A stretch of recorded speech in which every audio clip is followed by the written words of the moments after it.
नमस्कार मित्रों, मैं डॉक्टर संदीप धुआं शायद संधान डबल नाइन यूट्यूब चैनल पर आप सभी का स्वागत करता हूं। मित्रों, हम पढ़ रहे थे वाक्य प्रकरण। हमने पढ़ा है वर्ण, और वर्ण से फिर शब्द, और शब्द के बाद हमने वाक्य पढ़ा है। इसके बाद हमें पढ़ना था उपसर्ग, लेकिन हम उपसर्ग पढ़ने से पहले पढ़ेंगे संधि, क्योंकि जब तक हम संधि का अध्ययन अच्छे से नहीं कर लेते तब तक उपसर्ग प्रकरण को हम ठीक से समझ ही नहीं पाएंगे, क्योंकि उसमें भी संधियां बहुत ज़्यादा आएंगी। तो आज हम संधि पढ़ते हैं मित्रों। संधि और समास ये दोनों पढ़ने के बाद हम पढ़ेंगे उपसर्ग और प्रत्यय। संधि से मतलब क्या होता है? जुड़ना। जब दो शब्द जुड़ते हैं तो वो संधि नहीं कहलाती है। दो शब्द जुड़ते हैं तो संधि नहीं कहलाती है। संधि कब कहलाती है? जब दो शब्द जुड़ते हैं और उनके जुड़ने वाली जो ध्वनियाँ हैं वो ध्वनियाँ मिलती हैं और उन ध्वनियों में एक विकार आता है, एक परिवर्तन आता है, तब हम उसको कहेंगे संधि। यदि दो ध्वनियाँ मिलती हैं और उसमें किसी प्रकार का कोई विकार नहीं आता है तो वो कहलाएगा संयोग, वो संधि नहीं होती। क्योंकि बहुत बार हम समझ लेते हैं कि दो शब्द जुड़े हुए उनको अलग अलग कर लिया तो उसको संधि समझ लिया। ऐसा होता नहीं। अब संधि किसे कहेंगे इसको एक बार देखें आप। सामान्यतः परिभाषा के तौर पर दो वर्णों की अत्यंत समीपता क्या कहलाती है? संधि। दो वर्णों की अत्यंत समीपता संधि कहलाएगी। अब एक उदाहरण के तौर पे आपको बताता हूं। पूरी संधियां हमें इसी तरह से पढ़नी है। एक एक शब्द को जब आप अभ्यास करेंगे नियम पढ़ने के बाद तो इसी तरह से आपको पढ़नी है। जैसे एक शब्द है अभ्यर्थी शब्द आ गया, मान लो। इसको आपको करना क्या है? हमें यह देखना है कि इसमें संधि है या नहीं है। तो इसके लिए जब हम संधियों के पूरे नियम पढ़ चुके होंगे तब हमें फटाफट समझ में आ जाएगा ये। और ये जो आपको संधियों के लगभग 20-22 नियम बताता हूँ, ये नियम रट लेना। इसके बाद कोई शब्द ऐसा नहीं होगा जिसका आप संधि विच्छेद तुरंत नहीं कर दें। आप देखिएगा, ये शब्द है हमारे सामने। इसको हम इस तरह से इसके वर्णों को अलग अलग करना सीखे। सबसे पहले ये क्या है मित्रों? सबसे पहले ए है। ए के नीचे हलंत मैंने ले लिया है, क्योंकि किसी स्वर के नीचे हलंत कभी नहीं लगता है। उसके बाद क्या है? भय है। भय के नीचे मैं हलंत लगा रहा हूँ। क्यों लगा रहा हूँ? क्योंकि भय आधा है। आधा किसे कहेंगे हम? जिसमें स्वर मौजूद नहीं हो। तो भय आधा दिख रहा है ना आपको, इसलिए यहाँ आधा लगाया कि इसमें कोई स्वर मौजूद है ही नहीं। उसके बाद फिर क्या है? ये है। ये में मौजूद क्या है? ए है। ठीक है। उसके बाद फिर क्या है? रे है। आधा रे। आधा रे कहाँ दिखाई दे रहा है आपको? अभ्यर्थी थे के ऊपर है ना रे। ये भी मैं आपको बताता हूँ कि ऊपर कैसे चला गया ये। और उसके बाद क्या है? थे है। और थे में कौन सा स्वर मिला हुआ है? तो हलंत। जिस सुर निकलते ही मैंने हलंत लगाया, बड़ी। ये इसका विच्छेद हो गया। ए, आधा भय, ये के नीचे हलंत लिए, इसका मतलब इसमें क्या है? स्वर मौजूद है। स्वर कौन सा दिखाई दे रहा है? कोई सा ही नहीं दिखाई दे रहा है, तो इसका मतलब ए है। ये ए निकाल दिया है, फिर रे निकाल दिया है, थे निकाल दिया है, ई निकाल दिया। आज इस पूरे शब्द को हमने इस तरह से अलग अलग, इसके वर्णों को अलग अलग कर दिया है। अब हमें करना क्या है मित्रों? यदि बीच में ये और वह आते हों तो थोड़ी सी पहचान के तौर पर हमें पता चल जाता है। यदि हम नियम पढ़ लेंगे, बहुत सारे उदाहरण पढ़ लेंगे, तो हमें पता चलने लग जाएगा कि ये बीच में आया, तो हम इसी को चेक कर लेते हैं पहले। यण संधि में ये से क्या बनता है? ई बनता है। ठीक है। ई बना करके देखते हैं इसको हम। तो शब्द दोनों सार्थक होने चाहिए। कहां तक था ये?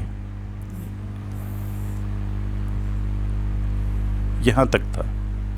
अब देखो इसको जोड़ के देखो, ए और फिर क्या है आधा भय, और उसके बाद ये का क्या बन गया है, यण संधि में क्या बन जाता है, ई बन जाता है। तो अभी आगे क्या है, ए, फिर है रे आधा, रे एक बार ऐसे लगा देता हूं, फिर थे और थी, ये ऐसे बन गया अभी अर्थी। अब इसमें एक नियम है कि यदि ऊपर जो शब्द आता है, दो शब्द मिले संयुक्त होते हैं, जुड़े होते हैं, उसमें ऊपर वाला हमेशा आधा होता है और नीचे वाला हमेशा पूरा होता है।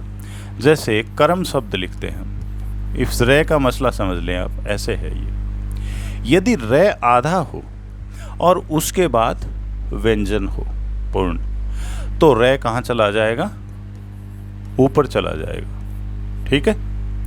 और यदि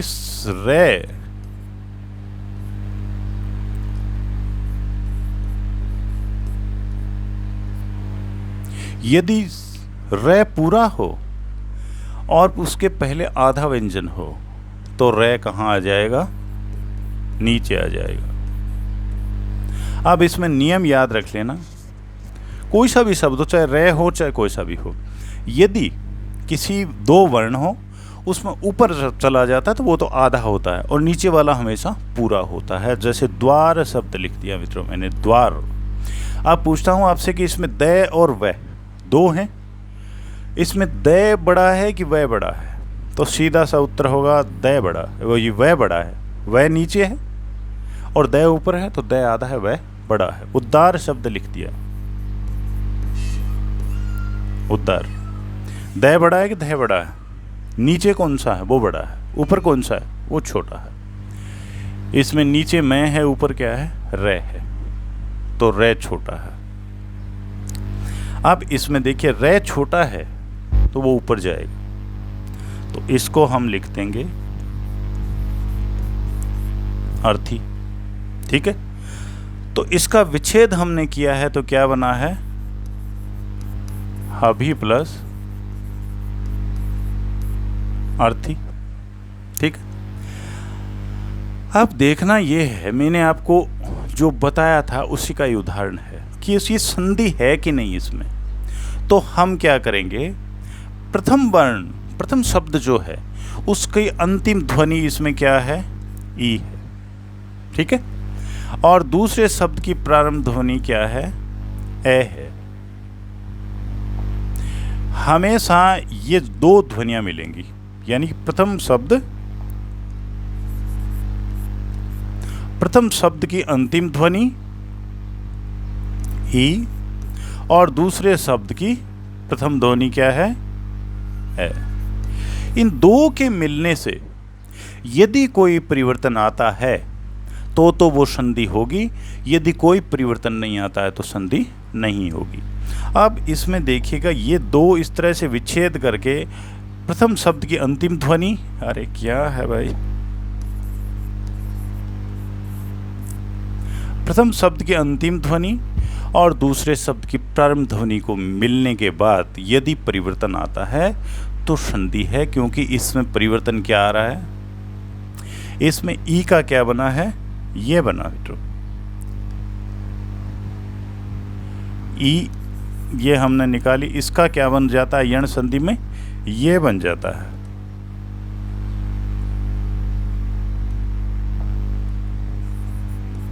अब इसको हम दोबारा जोड़ेंगे तो कैसे जुड़ेगा, ए आधा भय और ये का ई का क्या बन जाता है, ये यण संधि में नियम है, ये ऊ का वह बनता है और ई का ये बनता है। ये आगे पढ़ेंगे तब पता चलेगा। उसके बाद फिर क्या बचता है, रे और थी।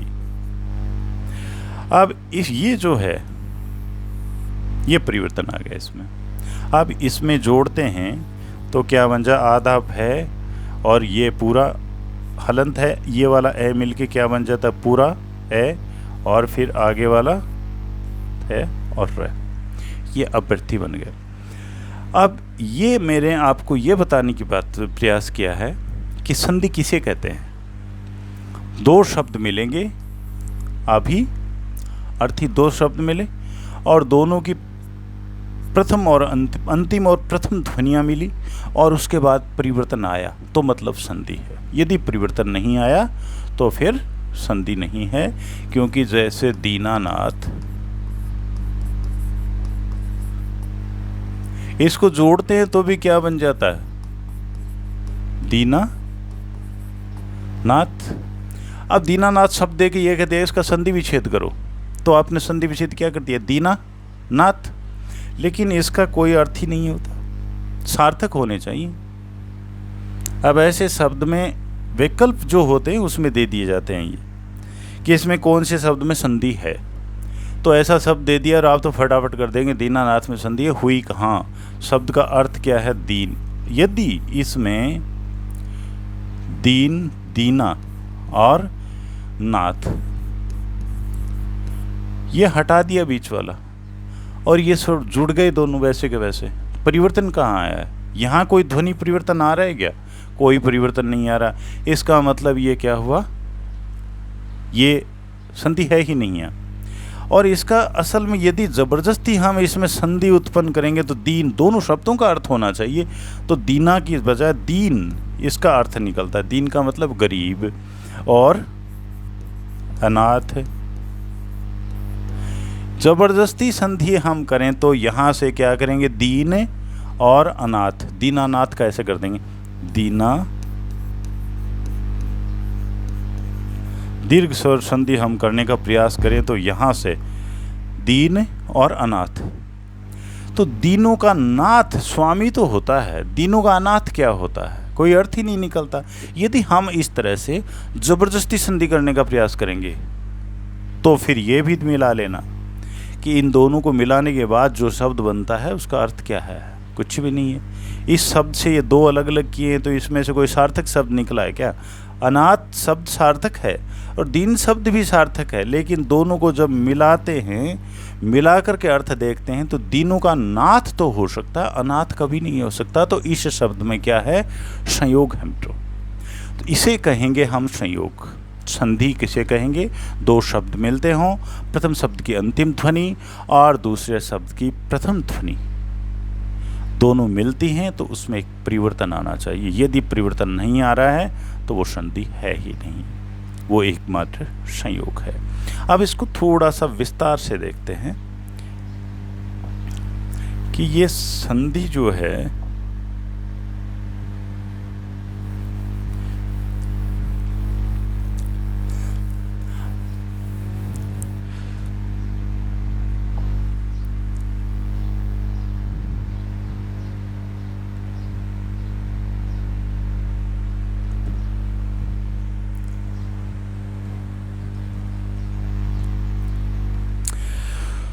दो वर्णों की अत्यंत समीपता क्या कहलाती है मित्रों? संधि कहलाती है।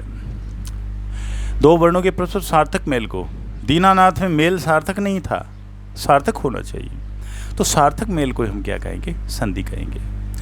विकार, दो शब्दों के मेल से उसके बीच में ध्वनि परिवर्तन या विकार आना ही क्या कहलाता है? संधि कहलाता है। तो आपसे पूछा जाए संधि किसे कहते हैं?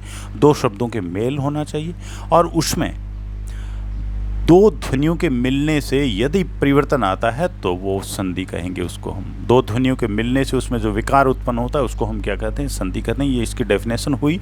दो ध्वनियाँ जुड़ने पर कभी कभी परिवर्तित हो जाती, कभी कभी अपरिवर्तित हो जाती। यदि परिवर्तन आता है तो उसको हम संधि कहेंगे, यदि परिवर्तित नहीं होती हैं तो उसको हम कहेंगे संयोग कहेंगे। तो यहाँ द्रभांकुर शब्द है। द्रभांकुर में देखिएगा आपने को ये शब्द दे दिया द्रभांकुर, ठीक है? दर्भ और अंकुर, ये दोनों को जोड़ना है हमें। जोड़ करके देखते हैं कि इसमें क्या शब्द बनता है। तो दय, अभी मैंने बताया था, उसी तरह से प्रत्येक शब्द के वर्ण को अलग अलग करना सीख लिए। दय में मौजूद क्या है? ए है, क्योंकि दय के नीचे हलंत नहीं लगा हुआ है। उसके बाद दय के बाद क्या है? भय है या रे है? यहाँ कंफ्यूज नहीं होना कभी भी। यदि रे ऊपर है तो उसको कहाँ ले आएंगे? इस शब्द से पहले, क्योंकि ये नियम है रे का। यदि रे आधा हो और उसके बाद आगे वाला व्यंजन जो है पूरा हो तो रे कहाँ चला जाता है? ऊपर चला जाता है। लेकिन अब इसका टुकड़े कर रहे हैं, विच्छेद कर रहे हैं, तो ये कहाँ आ जाएगा, नीचे आ जाएगा। तो फिर क्या आएगा, रे कहाँ आएगा, यहाँ रे आएगा, रे, और फिर भय। ठीक है, भय में मौजूद ए मौजूद है कि नहीं है? ऐसा नहीं है कि इसमें रे मिल गया, रे तो वर्ण है, स्वर नहीं है, स्वर तो इसमें मौजूद है ही।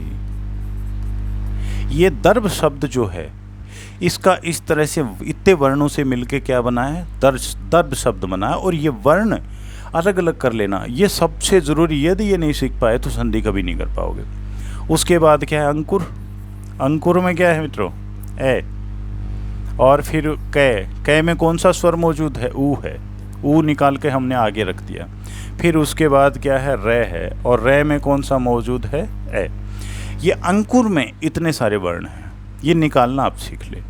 अब बात ये है कि ये दो शब्द हैं, दो को हमने अलग अलग कर लिया है। अब मैंने आपको क्या कहा है, प्रथम शब्द की अंतिम ध्वनि क्या है, ए को हमने अलग निकाल लिया, ठीक है। और दूसरे शब्द की प्रथम ध्वनि क्या है, अंग, इसको हमने क्या निकाल लिया, अलग निकाल लिया, यहाँ से हटा दिया इसको, ठीक है ना। अब इसको हम जोड़ के देखते हैं क्या बनता है, कैसे बनता है। सबसे पहले इधर लिखता हूं मैं दे, देखते रहिएगा। दे में मौजूद क्या है, ए मौजूद है, हलंत लगा के अलग निकाला था, वापस मिला दिया। उसके बाद क्या है, आधा रे है। आधा रे इसलिए है ये क्योंकि इसमें स्वर नहीं है। उसके बाद क्या है, भय। भय में से हमने ए निकाल लिया ना, ऊपर निकाल रखा है, तो इसमें भी क्या हो गया, हलंत हो गया, ठीक है। अब ये जो आगे वाला है, इसमें से ए हमने निकाली, इसका ए निकाल करके कहाँ रख दिया हमने, इधर, ये वाला, इसके लास्ट का ये निकाल लिया ना, इसको भी हमने इधर रख दिया। और इसका प्रथम जो है, ये भी हमने अलग निकाल के रख लिया। आगे का लिख देते हैं, कै में कौन सा स्वर मौजूद है, ऊ, और फिर और आगे क्या है, ए, ये वापस मिला दिया, ए इसमें, इसका स्वर इसमें वापस मिला दिया, तो क्या बना, कुर, ठीक है, ये बन गया। अब इसको ये दीर्घ स्वर संधि में ए और ए मिलके क्या बनता है, आ बनता है। ऊपर इसके अनुस्वार लगा हुआ। अब इसको फिर से जोड़ते हैं, दे, रे आधा है, तो भय के कहाँ चला जाएगा, ऊपर चला जाएगा। ये आ जो है, आ ध्वनि है, ये किस में मिला देंगे हम, भय में मिला देंगे, क्योंकि यही मिलती है, ठीक है। और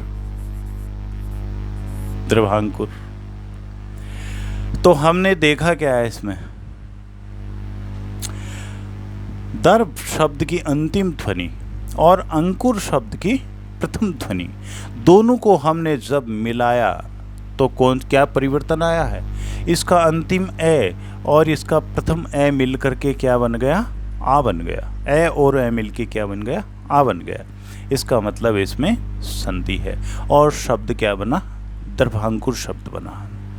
प्रत्येक शब्द को इसी तरह से, ये शुरुआत में मैं आपको इसको उनको खोल खोल के बता रहा हूँ, और उसके बाद आप खुद प्रयास करने कि किस तरह से आप शब्दों को अलग अलग कर सकते हैं। अब ये जो मित्रों, ये तो सिर्फ नियम बताने के लिए हैं, ये संधि क्या है ये बताने के लिए हैं। संधि कितने प्रकार की होती हैं, उसके नियम कितने प्रकार के होते हैं, कौन कौन से नियम हमें याद रखने, वो तो हम आगे पढ़ेंगे। अब प्रत्येक में आप इसी तरह से देखते जाइएगा।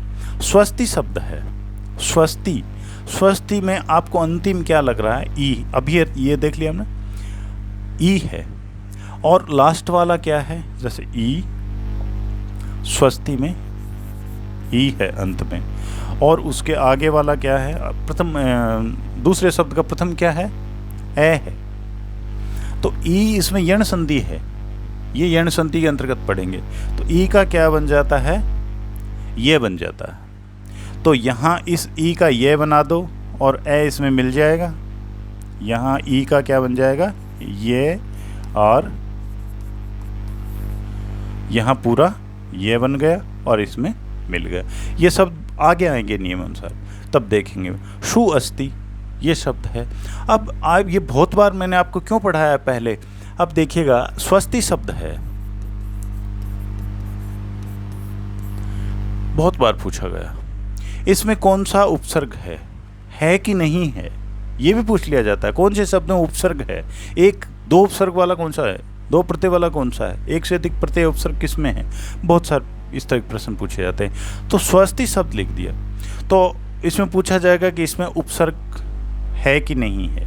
तो सबसे पहले तो आपको ये देखना है कि इसमें है। अब कैसे देखेंगे, यदि यण संधि हम पढ़ेंगे तो उसमें हम पढ़ेंगे यण में क्या बनता है, यह वह रे बनता है। यदि वह है तो वह का उ में परिवर्तन होता है। तो सबसे पहले यदि हम यण संधि पढ़ चुके हैं तो सबसे पहले हम देखेंगे वह बीच में आया है, तो वह को हम क्या करके देखेंगे, थोड़ी सी देर में उ बना करके देखेंगे। तो हम करेंगे मित्रों, ये आधा स है, उसके बाद क्या है, वह है, पूरा है, तो इसमें से ए निकाल लेंगे, और फिर उसके बाद क्या है, आधा स है, साफ दिख रहा है, और फिर उसके बाद पूरा तय है, और तय में कौन सा स्वर मौजूद है, ई है, जो हमने अलग निकाल लिया। ये हो गया स्वस्ति। ठीक है। अब यण संधि हमने पढ़ ली, तो हम क्या सबसे पहले क्या करके देखेंगे, वह बीच में दिखाई दे रहा है, तो वह को हम क्या बना के देखेंगे, ऊ बना के देखेंगे, क्योंकि ऊ से वह और वह से ऊ बनता है यण संधि में, ई से ये और ये से ई बनती है। अब इसको फिर जोड़ के देखें, स आधा है, और तो स में हमने वह की जगह ऊ बनाया है, इसलिए हम इसमें जोड़ देंगे। ठीक है। और फिर आगे जोड़ के देखते हैं, ए आधा स फिर तय और छोटी ई, तो शब्द क्या बना है, सु अस्ति। यानी कि इसमें सु अस्ति शब्द, सु उपसर्ग लगा हुआ है, हम देख के बता सकते हैं इसमें सु उपसर्ग है। अब इन दोनों को जब जोड़ते हैं वापस, तो ध्वनि परिवर्तन होना चाहिए, तभी संधि होगी। ध्वनि परिवर्तन कैसे होगा, जब वापस जोड़ेंगे तो इस ऊ का क्या बन जाएगा, वह बन जाएगा। तो ये ध्वनि परिवर्तन हो रहा है कि नहीं हो रहा है, यहाँ ये ध्वनि परिवर्तन हो रहा है, इसका मतलब इसमें संधि है। कौन सी संधि है, यण संधि है। तो इस तरह से शब्दों को अलग अलग करना, और फिर नियम यदि जानकारी में होंगे तो हम ऐसा कर पाएंगे। जितने नियम हैं, कितने, सबसे एकदम संक्षिप्त करके सारा मैटर इसमें समेटते हुए 20 से 22 नियम हैं, जो चाहें तो आप 2 घंटे में याद कर सकते हैं। अब प्रत्येक शब्द जो है, ये जो उदाहरण लिखे हुए इसमें सिर्फ इतना बताया गया है कि 2 शब्दों को जोड़ते हैं तो इसमें ध्वनि परिवर्तन आता है कि नहीं आता, प्रत्येक में आता है। अब ये शब्द और देखें आप, ये विसर्ग संधि का उदाहरण है। जो नी, आगे क्या है, विसर्ग है, और अंकुश, ये शब्द हो गया।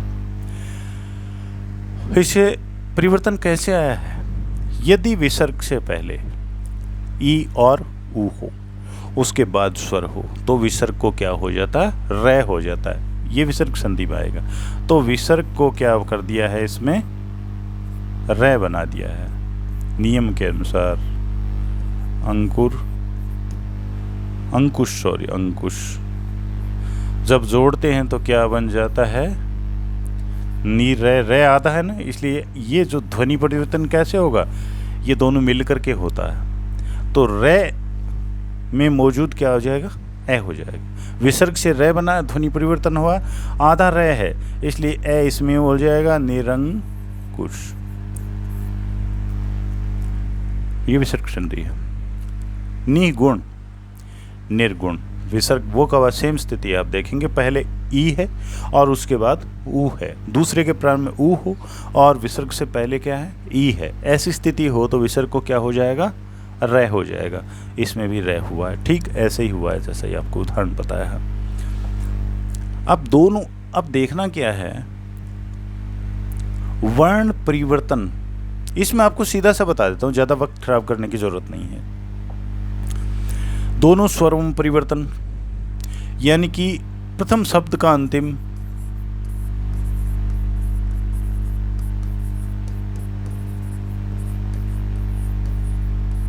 ठीक है, और दूसरे शब्द का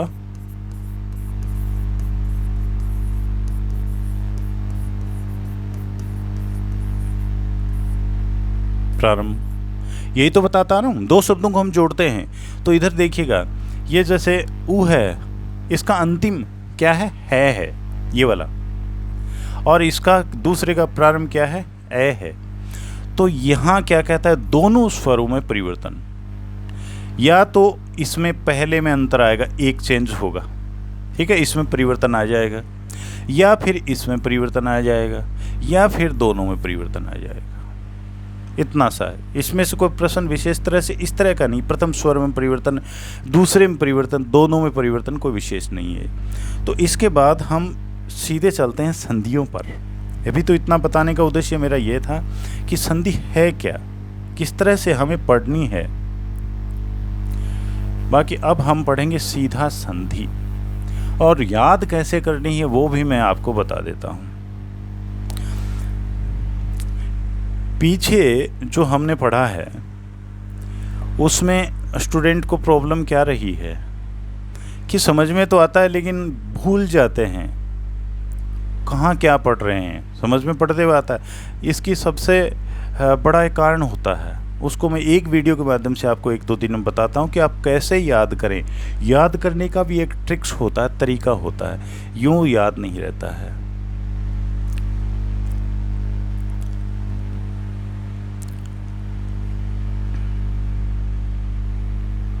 अब यहां से देखें मित्रों, संधि का विच्छेद जब आप करते हैं, दोनों अंश सार्थक होने चाहिए। किसी शब्द के आप टुकड़े करते हैं तो दोनों शब्दों का कुछ न कुछ अर्थ होना चाहिए। ऐसा नहीं है कि निरर्थक शब्द हो गए तो इसका मतलब संधि के टुकड़े आपने सही नहीं किए, वो संधि है ही नहीं। दोनों अंशों के अर्थ का संबंध बने हुए शब्द से जुड़ना चाहिए। 2 शब्द मैंने आपको बताए थे, दीनानाथ वाला उदाहरण बताया था। जैसे एक बता देता हूं आपको, रमा और ईस, ये 2 शब्द हैं। दोनों शब्दों का कोई न कोई अर्थ होना चाहिए, निरर्थक नहीं होने चाहिए। रमा लक्ष्मी और ईस स्वामी, शब्द क्या बना, रमेश। दोनों से मिलके क्या बनता है, रमेश बनता है। दोनों का अर्थ कुछ न कुछ होना चाहिए, और फिर दोनों से मिलके जो शब्द बनता है उसका अर्थ इन दोनों से जुड़ जाना चाहिए, तभी उसमें सार्थकता, तभी वो संधि है। ऐसा नहीं कि कुछ भी शब्द हैं उनको ज़बरदस्ती जोड़ के बना कुछ भी दिया, इसका अर्थ इससे मेल नहीं खा रहा, इसका इससे मेल नहीं खा रहा है, ठीक है ना। तो इस चीज़ को ध्यान में रखना है। प्रत्येक शब्द के साथ 2-3 बातें हैं जिसको सदैव याद रखते हुए इनके संधि विच्छेद हमें करने हैं। जैसे कारागार, ये 2 शब्द हैं मित्रों। कारा का मतलब होता है कैद,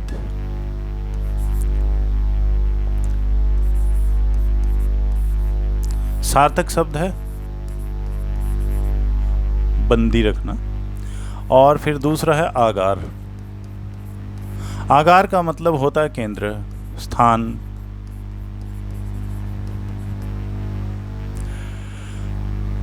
अब इन 2 शब्द हैं, इनको हम सबसे पहले तो ये देखेंगे कि इन दोनों का कोई अर्थ है क्या। तो हमें देख लिया कि दोनों ही सार्थक है। इसका अर्थ तो होता है कैद और इसका अर्थ होता है केंद्रीय स्थान, दोनों का अर्थ है। जब इनको जोड़ते हैं तो तीसरा शब्द बनता है कारागार। फिर इसका देखना कि कारागार का भी कोई अर्थ होता है क्या। तो हमने देखा है कि इसका अर्थ होता है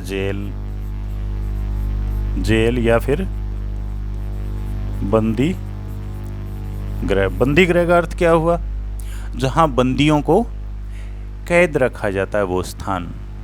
अब इस शब्द का अर्थ जो है वो इन दोनों से मैच करता है कि नहीं करता है। कारा मतलब कैद, केंद्र, और आगार कैद रखने का स्थान, दोनों को मिला करके जो शब्द बना है, तो कैद रखने का स्थान क्या कहलाता है, कारागार है, कारागृह, जेल। तो ये बंदी गृह, इसका इसका अर्थ हम क्या लेंगे, क्या अर्थ निकलेगा? कारागृह या कारागृह का बंदी गृह या फिर जेल। तो इन तीनों का मैच कर रहा है कि नहीं? दोनों शब्दों का अर्थ होना चाहिए, फिर दोनों शब्दों का मिल करके और एक अर्थ ऐसा आएगा जी दोनों को मिला करके एक दोनों से मिला जुला अर्थ आना है जो इससे संबंध रखता हो। इस शब्द से आप देख लें, प्रत्येक संधि का जो शब्द है उसमें इसी प्रकार से हमें देखना है। ये हो सकता है कि एक तरफ शब्द हो और एक तरफ उसका पहला जो है वो उपसर्ग वगैरह हो सकता हो, लेकिन ऐसा नहीं कि इसका अर्थ कुछ ही निकलता है, उसका कुछ ही निकलता है, इसका कुछ ही संबंध हमने जोड़ दिया। ऐसा नहीं होना चाहिए। तो इसी सब बात को ध्यान में रखते हुए हमें ये पढ़ना है।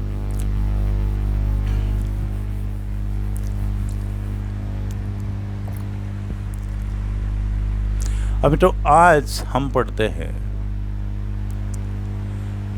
संधि जो है,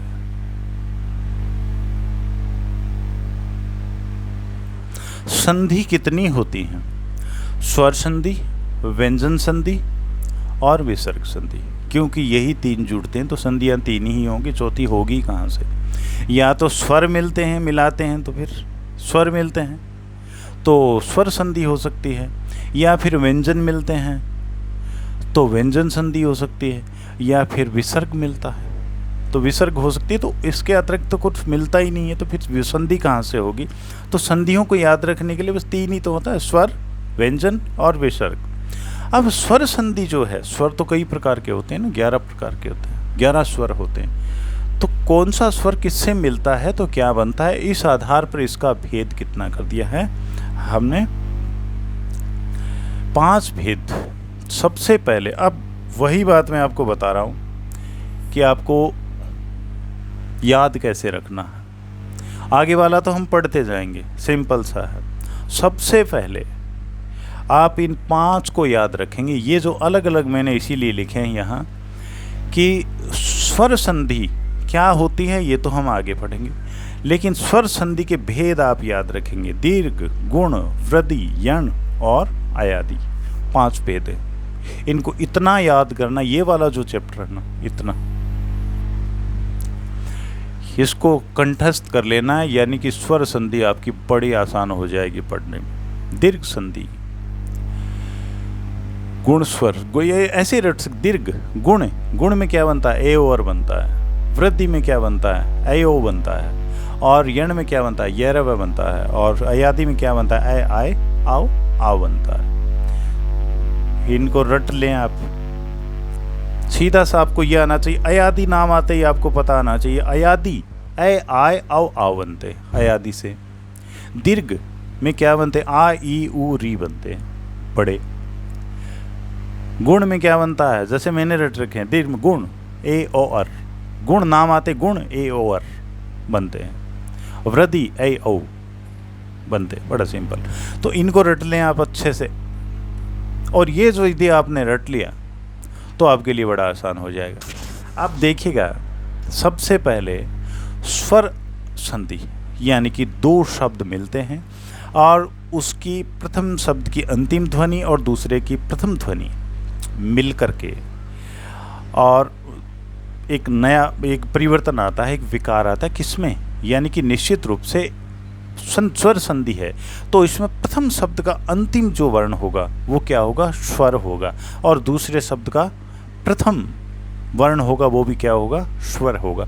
जब स्वर और स्वर मिल करके एक नया विकार लाते, एक परिवर्तन लाते हैं, तो वो स्वर संधि कहलाएगी।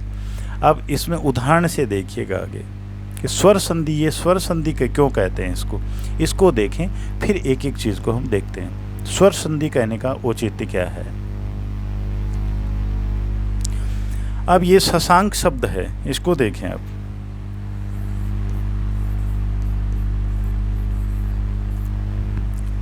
शस,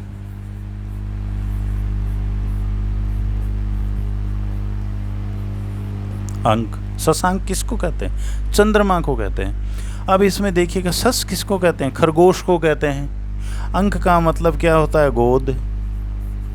ठीक है, तो खरगोश किसकी गोद में बैठा है? चंद्रमा की गोद में बैठा है। ऐसे लोगों की प्राचीन काल से कल्पना है कि दब्बा सा दिखाई देता है तो वो एक भागते हुए खरगोश का चित्र है, तो वो चंद्रमा की गोदी में एक खरगोश बैठा है, तो उसको क्या कहने लगे, शशांक, सस, खरगोश जिसकी गोदी में बैठा हो। तो इसमें देखिएगा मित्रों, ये इस टाइम पढ़ना हमारा उद्देश्य नहीं है। स का अंतिम, स में ए मौजूद है, पूरा है ना, और इसके प्रारंभ में भी क्या है, ए मौजूद है। ए और ए मिलकर के क्या बनता है, आ बनता है। तो यहाँ स्वर और स्वर मिलकर के परिवर्तन आया, विकार उत्पन्न हुआ है, और बना क्या है, स्वर ही बना।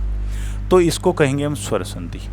यदि आगे हम व्यंजन पढ़ेंगे तो आप देखेंगे इसमें यहाँ स्वर के स्थान पर क्या आएगा, व्यंजन में परिवर्तन आएगा, तो उसको कहेंगे हम व्यंजन। और विसर्ग में क्या होगा, विसर्ग में परिवर्तन आएगा, वहाँ न स्वर होगा न व्यंजन होगा, बल्कि स्वर बदलेगा, स्वर की जगह कोई दूसरी ध्वनि आएगी। और व्यंजन में क्या है, व्यंजन की जगह कोई दूसरी ध्वनि, दूसरा व्यंजन या ध्वनि आएगी। और स्वर में क्या है, स्वर परिवर्तित होगा और एक स्वर ध्वनि, नई स्वर ध्वनि आएगी, तो उसको कहेंगे हम स्वर संधि। यानी स्वर संधि का मतलब ही सीधा सा क्या है, संधि मिलना, स्वरों के मिलने से कोई परिवर्तन आए, व्यंजन संधि व्यंजनों के मिलने से परिवर्तन आए, और विसर्ग संधि विसर्ग के मिलने से परिवर्तन आए। तो इस प्रकार से इनका विभाजन किया गया है। तो इसमें आपको देखना क्या है मित्रों, सबसे पहले आप दीर्घ स्वर संधि देखें, इसके बाद इसके उदाहरण हम देखेंगे। इसमें आपको क्या पढ़ना है,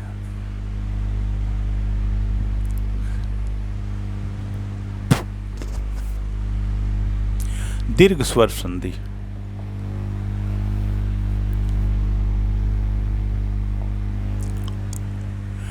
इसमें क्या लिखा है, आ, ई, उ और री बनते हैं।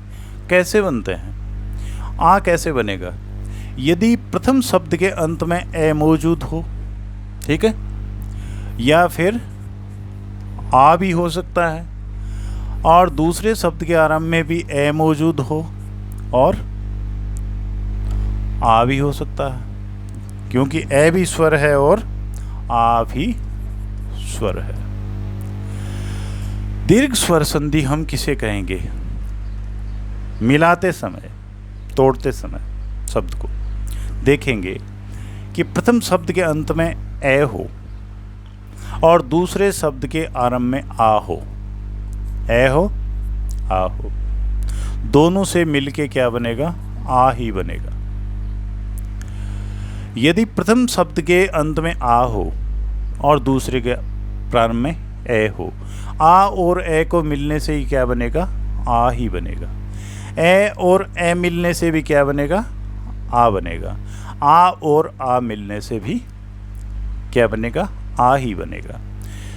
तो यहाँ हम शब्द देखें कि आ का मतलब बता रहा हूँ आपको, आ कोई सा भी मिला लो, किससे भी, चाहे ए को ए से मिला लो, आ बनेगा, आ को आ से मिला लो तो भी आ बनेगा, ए को आ से मिला लो तो भी आ बनेगा।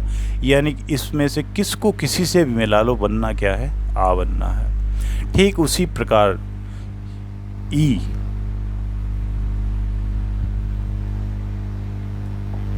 छोटी बड़ी ई, छोटी और बड़ी, किसी को किसी से मिला लो, छोटी बड़ी को मिला लो, बड़ी बनेगी। बड़ी ई को मिला लो तो क्या बनेगी, बड़ी ई बनेगी। छोटी छोटी मिलने से भी क्या बनेगी, बड़ी बनेगी। इसमें से कोई सा भी उठा लो, कोई से भी मिला लो, छोटी को बड़ी से मिला लो तो भी बड़ी ई बनेगी, छोटी को छोटी से मिला लो तो भी बड़ी ई बनेगी, बड़ी को बड़ी से मिला लो तो भी बड़ी ई बनेगी। ठीक यही स्थिति इसमें होगी।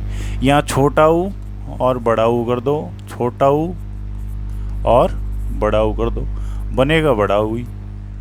कोई से ऊ को कोई से ऊ से मिला लो, बड़ा ऊ ही बनेगा।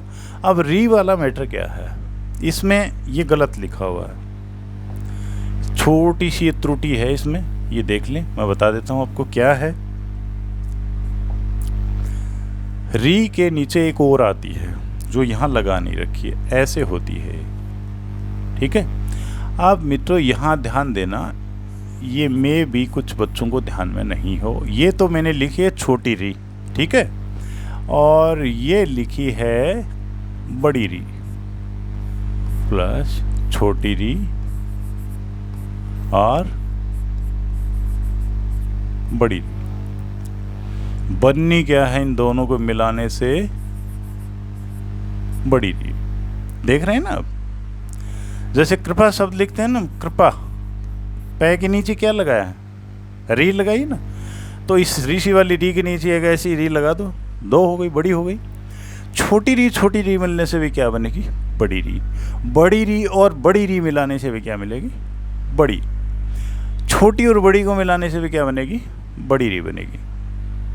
तो इस तरह से कौन सी को कौन सी से मिला दो। दीर्घ का मतलब क्या हुआ? दो समान एक ही कैटेगरी के वर्ण मिल करके बड़ा बन जाते हैं। ए और ए समान है, मिला दिया, बड़ा क्या बना? आ बन गया। तो इसमें कोई से को कोई से मिला दो। इन चारों को याद इस तरह से रखना, ठीक है। अब ये तो हो जाएगी दीर्घ स्वर संधि, और आगे वाली है गुण स्वर संधि। गुण में क्या बनता है? ए ओ अर, यानी कि ए और ई से मिलके क्या बनता है? ए बनता है ना। अब इसमें यह है कि ए हो और चाहे आ हो, ठीक है, ये लो, और प्लस ई छोटी हो और चाहे बड़ी हो, क्या बनेगा? ए बनेगा। तो इस तरह से ए और ई से मिलके क्या बनता है? मोटे तौर से समझ ले एक बार, आगे नियमों में हम देखते जाएंगे। ए बनेगा, ठीक है। और ए और ऊ से मिलके क्या बनता है? ओ बनता है। देख लें आप थोड़ा सा।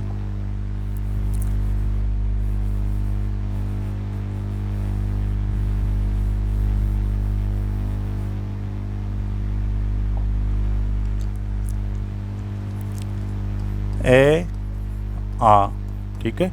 छोटा ऊ बड़ा ऊ बनेगा क्या? ओ।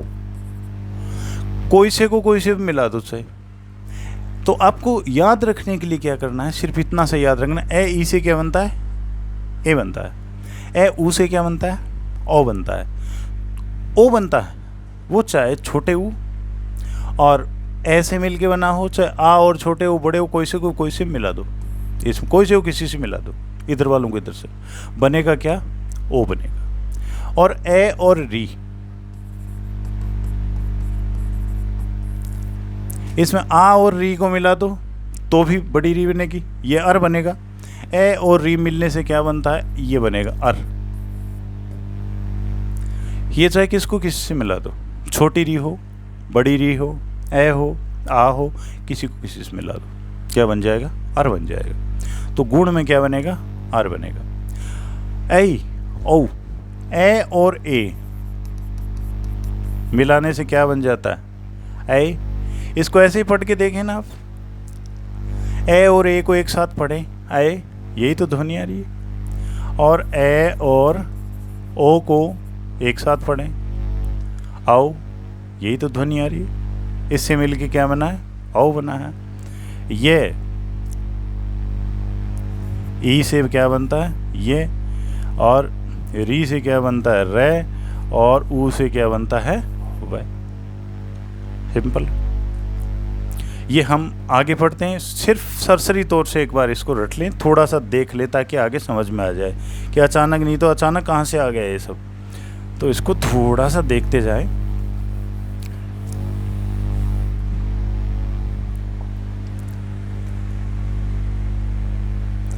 आए, आए,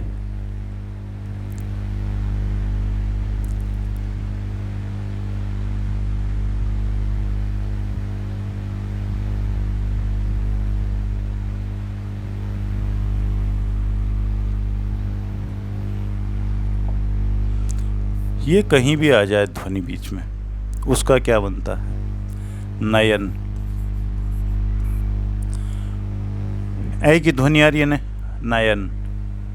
ने, ए प्लस ये प्लस ए प्लस ने प्लस ए, ए का क्या बन जाता है, ए बन जाता है। ठीक है, संधि विच्छेद क्या होगा, ने प्लस अन, उदाहरण के तौर पे बता रहा हूँ, बाकी इसको विस्तार से पढ़ना पड़ेगा। ने प्लस अन, तो ए से क्या बनता है, ए बनता है, ए से क्या बनता है, आय बनता है। जैसे नायक, ठीक है, नई प्लस अक, नायक।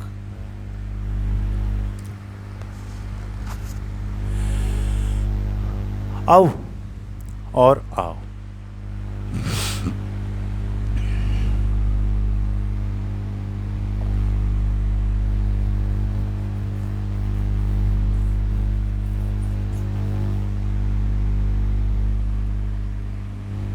जैसे धावक, धाव बोलते हैं तो क्या ध्वनि आ रही है, आओ की आ रही है ना।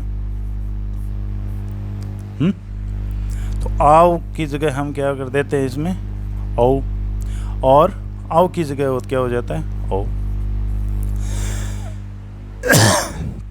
ये एक सामान्य सी जानकारी दी है आपको कि किस तरह से बनते हैं। अब मित्रों इसमें जो है एक एक शब्द को इतना विस्तार से पढ़ना है। जैसे उदाहरण के तौर पे मैं आपको बता दूं कि जैसे हम ए और ए पढ़ेंगे, आ के बारे में हम पढ़ना है। इस आ को पढ़ने के लिए हमें कितना पढ़ना है,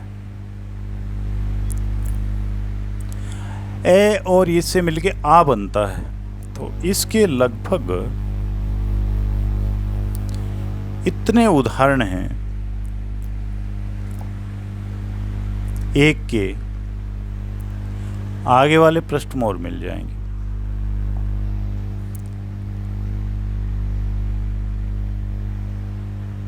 ये भी इसी के ही, ये और भी मिलेंगे इसमें, ये भी इसी के। इसमें इस पुस्तक में, इस पीडीएफ में आपको जितने शब्द मैं बता देता हूँ, इसके अतिरिक्त कोई शब्द आपको परीक्षा में नहीं मिलेगा। और ऐसा हो ही नहीं सकता कि आप संधि गलत करके आ जाए। जितने शब्द इम्पोर्टेंट हैं, प्रत्येक शब्द को इसमें सम्मिलित किया गया है। तो कल से हम पढ़ते हैं मित्रों स्वर संधि। आज मैंने सिर्फ आपको इतना बताया कि संधि होती क्या है, किस तरह से पढ़ना है। तो कल की क्लास में हम पढ़ेंगे स्वर संधि, और स्वर संधि में सबसे पहले पढ़ेंगे दीर्घ स्वर संधि। तो आज की क्लास यहीं तक मित्रों, धन्यवाद।